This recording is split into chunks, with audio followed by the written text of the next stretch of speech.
সেদিন চলে গেছিলাম একটা নতুন রেস্টুরেন্টে ভালো বিরিয়ানির খোঁজে, কারণ নামটাই হচ্ছে বিরিয়ানি ইশক। লোকেশনের ডিটেলস কিন্তু ভিডিওর শেষে থাকবে। এখানে নর্থ ইন্ডিয়ান ছাড়াও সাউথ ইন্ডিয়ান আইটেমস কিন্তু প্রচুর রয়েছে।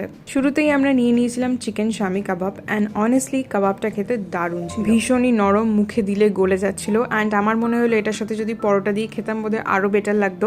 যেহেতু আমরা বিরিয়ানি অর্ডার দিয়েছিলাম তাই আর বেশি পেট ভরাতে চাইলাম না। এখানে কিন্তু কাবাবটা হাইলি রেকমেন্ডেড, কারণ এটা আমাদের ভীষণ ভালো লেগেছে। যেটাতে ডিসঅ্যাপয়েন্ট হয়েছিলাম সেটা হচ্ছে এখানে ওয়েটিং টাইম। অনেকক্ষণ আমাদের ওয়েট করতে হয়েছিল, ইভেন একটা ডিশ অর্ডার করার পর অনেকক্ষণ ওয়েট করতে হয়েছিল। এবার আসছি বিরিয়ানিতে। বিরিয়ানিটা খেয়ে প্রচণ্ড ডিসঅ্যাপয়েন্ট হয়েছে। ইট ওয়াজ টু সল্টি।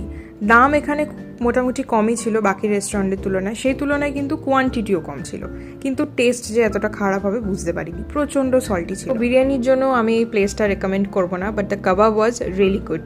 লোকেশনের ডিটেলস আমি স্ক্রিনে দিয়ে দিলাম, ইন কেস তোমরা ভিজিট করতে চাও for the kebabs and the South Indian items, তো করতেই পারো। শেষে এই ফিরনিটা ছিল complimentary. This was also average.